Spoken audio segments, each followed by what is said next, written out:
Booby dope sound, honey, baby, bumper so runny, glow baby. Iker my prof, I love my prof. Bah qu'est-ce qu'a pu mettre ça hein? Bah alors, c'est trop mignon. J'adore. Oh, salut. T'as vu? C'est pas moi qui l'ai mis, hein. Non, je ne sais pas qui c'est, mais vraiment c'est toujours très émouvant les déclarations comme celle-là. Allez, on se met au boulot. Bon, eh bien, comme je te l'avais promis, aujourd'hui, on va s'intéresser à... Eh ben, c'est quelle formule qu'on utilise en trigonométrie pour calculer la longueur qu'on me demande de calculer ou pour calculer l'angle qu'on me demande de calculer. Booby dope sound, honey, baby, bumper so runny, glow baby. Allez, on va voir ça en deux temps. Première chose, je te propose de te souvenir de la formule mnémotechnique qui te permet de retenir les formules de trigonométrie. On y va? Casse-toi. Casse-toi. On va la mettre en haut. Casse-toi. Cosinus, sinus, tangente. C'est bon? Ok. Allez, on continue. À présent, je vais te mettre en situation. C'est parti. On va regarder un triangle rectangle comme si tu étais devant un exercice où on te demande de, pour l'instant, calculer une longueur. Dans ce triangle, on te donne la longueur de ce côté. On va appeler ce côté AC.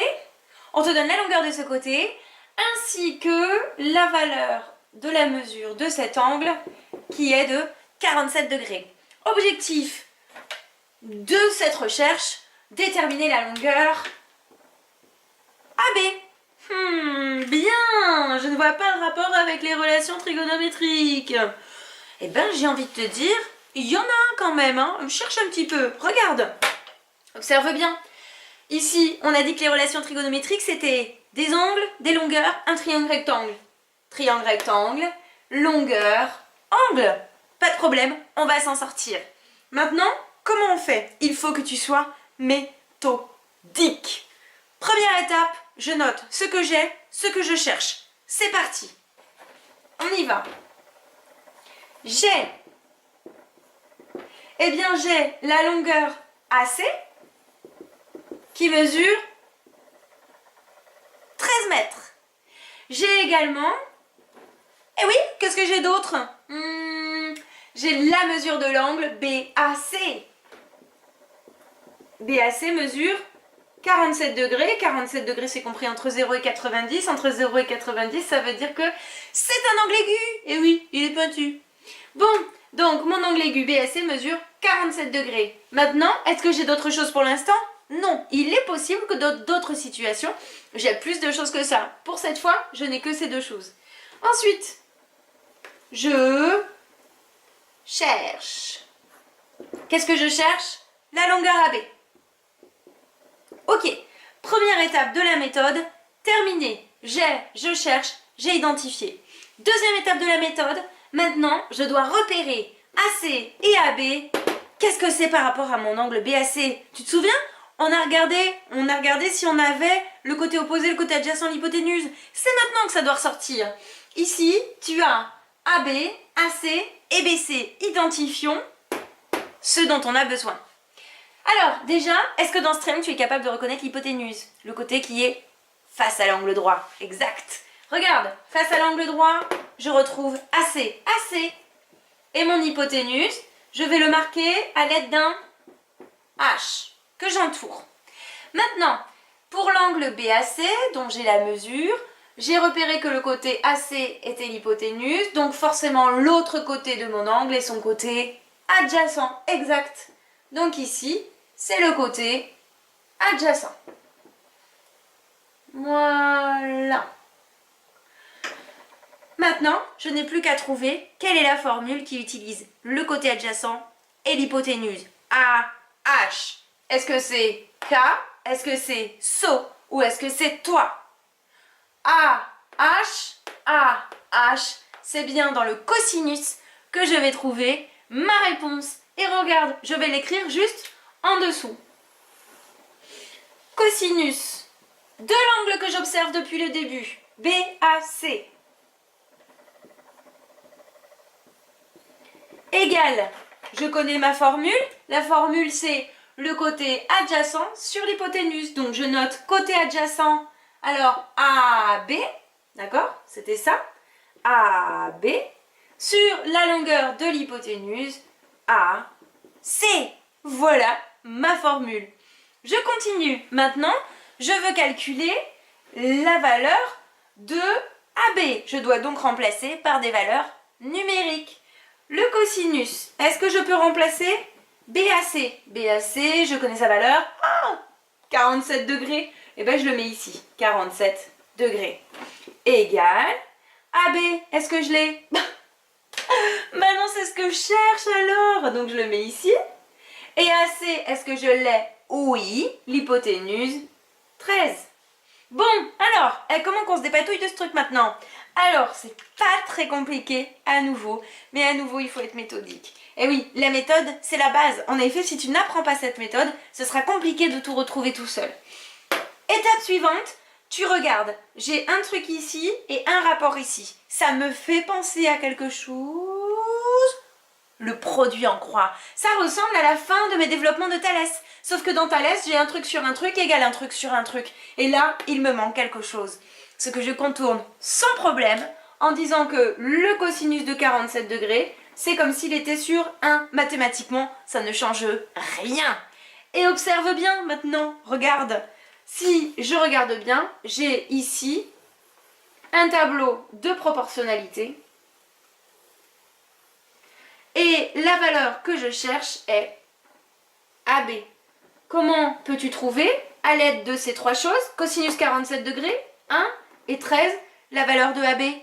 Eh bien, c'est assez simple, tu fais le produit en croix. Alors, le produit en croix, je te rappelle que c'est une croix, d'accord? Ici, tu vois bien que AB, c'est ce que je cherche. En face, le 1, il est tout seul. C'est donc lui qui sera divisé d'un produit en croix. Il te reste à marquer ton produit en croix. AB égale. Alors, c'est les deux qui se font face. 13 fois cosinus 47. Attention de bien prendre cosinus 47 degrés dans ton calcul. Divisé par celui qui est tout seul en face de AB. 1. De cette façon, je vais pouvoir déterminer la valeur approchée de AB. Je te rappelle que cette chose, tu ne le trouves qu'à l'aide de la calculatrice. Il ne faut donc plus arriver en cours sans ta calculatrice, sinon tu ne peux rien faire, c'est fatigant. Donc, tu prends ta calculatrice, tu tapes 13 fois cosinus 47 degrés divisé par 1. J'ai trouvé ma calculatrice en moins d'une seconde, c'est un record. Je te montre. Alors, on y va. Ici, tu prends ta calculatrice. Tu fais 13 fois cosinus 47. On ne marque pas le degré dans la calculatrice. Je ferme la parenthèse, je vais en bas pour marquer le 1 de mon rapport. Égale, et je trouve 8,8659, etc. que j'arrondis à 8,87, c'est-à-dire au centième.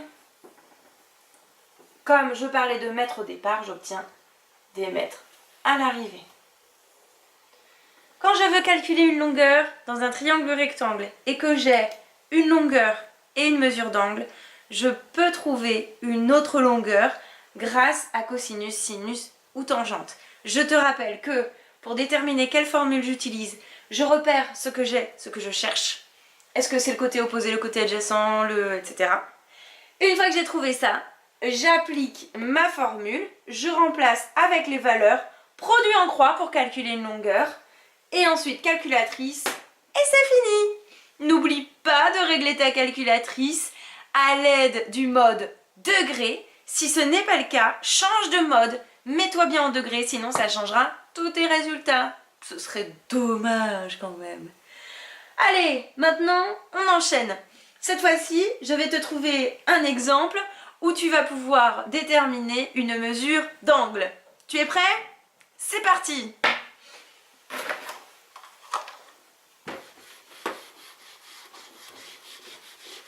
Alors, on va reprendre un triangle forcément rectangle, sinon on n'aurait pas le droit de déterminer de la trigonométrie à l'intérieur de ce triangle rectangle. On va garder notre formule casse-toi et on va essayer de faire ça efficacement. Un triangle rectangle qui s'appellera A, B, C. Alors cette fois-ci, pardon, je vais te donner deux valeurs. Je vais te donner la valeur de BC qui mesure 7 cm ainsi que la mesure de allez, on va apprendre BA qui mesure 14,7 cm. Objectif de notre recherche, déterminer la valeur de la mesure de l'angle BAC. Je te rappelle qu'on nomme l'angle en mettant la lettre qui représente le sommet au milieu de l'angle. BAC, c'est donc l'angle de sommet A. Je mets un point d'interrogation sur ce que je cherche, ça me permet de m'y retrouver plus facilement. Méthode, je cherche. C'est parti. Alors, qu'est-ce que j'ai? J'ai le côté BA qui mesure 14,7 cm et j'ai le côté BC qui mesure 7 cm. Maintenant, je cherche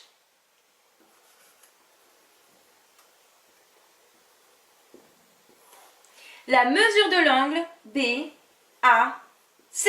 Je n'ai pas, eh bien ce n'est pas grave. Comme je cherche BAC, je me place du point de vue de BAC, j'y vais. Je me place du point de vue de BAC et je me demande qu'est-ce que c'est que les deux longueurs que j'ai pour mon angle BAC. Alors, pour mon angle BAC, déjà, je regarde BA. Alors, est-ce que je sais ce que c'est? Ça part du sommet de mon angle et ça va vers un angle droit. Est-ce que c'est l'hypoténuse? Grande question. Si un des deux côtés de mon angle est l'hypoténuse, je sais que l'autre est l'adjacent. Est-ce que BA est l'hypoténuse? Réponse, non, absolument pas. BA est un côté de l'angle droit. L'hypoténuse, c'est CA.